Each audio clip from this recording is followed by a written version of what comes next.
Hi friends, कैसे आप सब। आप लोग मेरे यूट्यूब चैनल में स्वागत हो। तो दोस्तों, एक बार फिर हम वीडियो लेकर आए हैं। जो आज के वीडियो में जो हम लोग डिस्कस करने वाले हैं वो है आपका MCRE 5 lab technician syllabus. That means today we are discussing about lab technician syllabus for upcoming CRE 5 examination. Okay, this video provide the complete syllabus in a simple and easy to understand manners to help you preparing this examination. Please see complete video, don't left in middle part. Okay, in this video we are discussing complete AIMS CRE lab technician syllabus subject wise important topics, that is hematology, microbiology, biochemistry, histopathology, blood bank and immunology and other molecular जो भी आपका जो है रहने वाला है आपका syllabus. आज हम total we are discussing about in which subject what point comes for your examination, which topics comes in your examination, these all syllabus we are discussing in this video. Okay, चलिए देखते हैं तो फिर हमारा syllabus क्या रहने वाला है। तो MCRE लैब के लिए जो है आपका दो पार्ट में एग्जामिनेशन होगा। पहला पार्ट है, first part is the general section. There is a some topics that is general knowledge and current affairs. Second topics general intelligence and reasoning, quantitative aptitude, English language, basic computer. These all are the part A general section. That means ये जो है part A आपका दो compartment में आपका question रहेगा। एक रहेगा पार्ट ए जिसमें कि आपका जनरल सेक्शन रहेगा, जिसमें आता है आपका general knowledge, current affair, general intelligence, reasoning, quantitative aptitude, English language, basic computer knowledge. ये सारा का सारा जो है आपका पार्ट ए में रहने वाला है। Next part, second part is the part B, technical portion.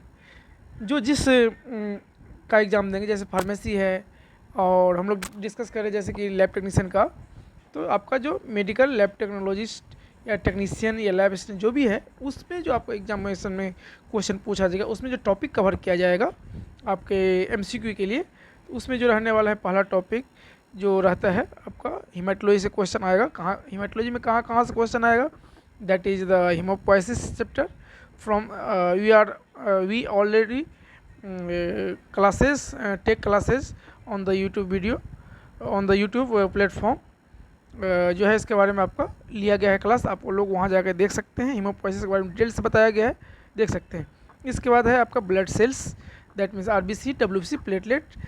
इन सभी का जो है आपका क्या रिक्वायरमेंट होता है, कैसे किया जाता है, कि इसमें क्या क्या रिक्वायरमेंट रहता है, कैसे किया जाता है, उसका कंपोजिशन क्या है, सारा डिटेल्स जो है आपको पढ़ना पड़ेगा। ठीक है, इसके बाद अगर haemoglobin estimation, RBC estimation, WBC estimation, platelet estimation, ये सभी के सभी जो है आपको यहाँ से क्वेश्चन आते हैं। ये सब आपको टॉपिक कवर करना पड़ेगा, मन पढ़ना पड़ेगा डिटेल्स में। इसके बाद आता है ESR है, PCB है। ठीक है, ये दोनों बता ही दिए, अभी ये दोनों आएगा, ये सारा भी करवाया गया है। RBC का करवा दिया हूँ, WBC, प्लेटलेट ये धीरे धीरे करवाऊँगा आपका थ्योरी क्लास, एंड MCQ भी करवाएंगे। ठीक है, MCQ भी ऑलरेडी चल रहा है और बहुत सारे जो है क्वेश्चन पेपर सोल्व दोनों ही चैनल पे दिया गया है। आपके एग्जाम के लिए बहुत ही हेल्पफुल रहने वाला है, तो आप लोग वहाँ जाकर देख सकते हैं। इसके बाद नेक्स्ट टॉपिक जो है peripheral blood smear and staining, कैसे करते हैं, क्या कैसे स्टेनिंग करते हैं, क्या क्या कौन सा स्टेन किया जाता है हीमेटोलॉजी में। सारा स्टेनिंग माने कि जितने भी हीमेटोलॉजी में स्टेन होता है सारा का सारा डिटेल्स देखना पड़ेगा। जैसे हो गया लिस्मेन, हो गया जिम्सा, हो गया पल्स स्टेन, क्योंकि वहाँ पे हीमेटोलॉजी में ही पड़ता है। बोन मैरो एस्पिरेशन, ये सब जो है एस्पिरेशन का जो भी आपका स्टेन होता है, तो कैसे किया जाता है, ये सारा चीज़ आपको देखने को मिलेगा। कोआगुलेशन एंड ब्लीडिंग डिसऑर्डर, इसके बारे में आपको पढ़ना पड़ेगा। एनीमिया, ल्यूकेमिया, इसके बारे में डिटेल से पढ़ना पड़ेगा। Blood grouping and RH tapping, ये सब आपको कवर करना पड़ेगा। और कुछ जो है आपका स्पेशल हीमेटोलॉजी टॉपिक्स है, HPLC सबके बारे में, HbA1c बायोकेमिस्ट्री में चला गया, ये सब कवर करना पड़ेगा आपको, छोटी मोटी चीज़। ठीक है, ये सारे के सारे। इसके बाद है आपका क्या कहते हैं पेरिफेरल ब्लड स्मीयर का मॉर्फोलॉजी क्या है, वहाँ से डिटेल्स आपको पढ़ना पड़ेगा। नेक्स्ट टॉपिक क्या रहने वाला है आपका सब्जेक्ट वाइज, नेक्स्ट सब्जेक्ट रहने वाला है आपका क्लिनिकल पैथोलॉजी। वहाँ से क्या क्या पूछा जाएगा आपको, urine examination, stool examination, semen analysis, body fluid analysis जिसमें कि CS है, pleural fluid, ascitic fluid, sanitary fluid, जितने भी सारे फ्लूइड है वहाँ पे आपको पढ़ना पड़ेगा। ठीक है, इसके बाद प्रेगनेंसी टेस्ट जो है ये सारे के सारे पढ़ना पड़ेगा। जैसे कि यूरिन में हो गया, माइक्रोस्कोपिक एग्जामिनेशन है, फिजिकल है, केमिकल है, दैट में जितने भी है इसका डिटेल्स सबको सब पढ़ना पड़ेगा। मैं आपको मोटी मोटी बातें बता रहा हूँ कहाँ कहाँ से क्वेश्चन आएगा, आपको इसको सिलेबस को पढ़ना है डिटेल्स। इसका क्लिनिकल बायोकेमिस्ट्री में क्या है, कार्बोहाइड्रेट है, प्रोटीन है, लिपिड है, लीवर फंक्शन टेस्ट है, RFT है, कार्डियक मार्कर है, इलेक्ट्रोलाइट है, इंजाइम है, क्वालिटी कंट्रोल है। क्वालिटी कंट्रोल तो आपको हर जगह चलता है, ये क्वालिटी कंट्रोल तो पढ़ना ही है हर सब डिपार्टमेंट का। ठीक है, यहाँ से क्वेश्चन आते ही आते हैं। ये सारा हो गया। फिर इम्यूनोलॉजी है। ठीक है, इस जितने भी है बायोकेमिस्ट्री सबको सभी को कवर करना पड़ेगा। इसके बाद माइक्रोबायोलॉजी में है, माइक्रोबायोलॉजी में आप क्या कवर करेंगे, माइक्रोबायोलॉजी में आपको कवर करना है आपका बैक्टीरियोलॉजी। ठीक है, जितने भी बैक्टीरिया है सभी के बारे में पढ़ना पड़ेगा। उसमें भी कुछ मोस्ट इंपॉर्टेंट बैक्टीरिया है, आप उसको पहले पढ़ना पड़ेगा। वायरोलॉजी आता है, इसके बाद माइकोलॉजी पढ़ना पड़ेगा, पैरासाइटोलॉजी पढ़ना पड़ेगा, स्टेरिलाइजेशन एंड डिसइंफेक्शन पढ़ना पड़ेगा, कल्चर मीडिया पढ़ना पड़ेगा, एंटीबायोटिक सेंसिटिविटी टेस्टिंग पढ़ना पड़ेगा। बहुत सारे जो है आपको पढ़ना पड़ेगा, कवर करना पड़ेगा। एक इसके बाद इम्यूनोलॉजी एंड सेरोलॉजी, जैसे कि एंटीजन एंटीबॉडी रिएक्शन है, इलाइजा है, VDRL है, विडाल है, CRP है, ASO है, RF है, HIV है, HBsAg है और HCV टेस्टिंग है। ये सारे के सारे आपको कवर करने पड़ेंगे, क्योंकि यहाँ से मैक्स बहुत सारे क्वेश्चन आते हैं। इसके बाद हम लोग चलते हैं ब्लड बैंक में। ब्लड बैंक में क्या रहने वाला है, कहाँ क्या क्वेश्चन आने वाला है। ब्लड बैंक से में जो क्वेश्चन आएगा, जैसे ब्लड बैंक डोनेशन है, ब्लड बैंक डोनेशन में क्या होता है, इसको स्क्रीनिंग करना पड़ता है, क्या क्या स्क्रीनिंग करना पड़ता है, इसका डिटेल्स आपको पढ़ना पड़ेगा।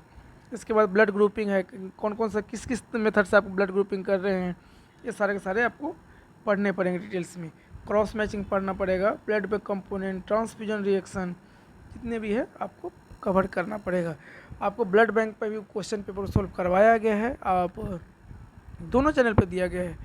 आप जा कर के प्ले लिस्ट में जा कर के आप खोजिए, आपको मिल जाएगा। स्पेशली ब्लड बैंक का जो क्वेश्चन पेपर है 2 से 3 पार्ट में करवाया गया है, बहुत सारे क्वेश्चन है, आपको वहाँ से अक्सर क्वेश्चन पूछे जाते हैं, आप वहाँ पर जाकर देख सकते हैं।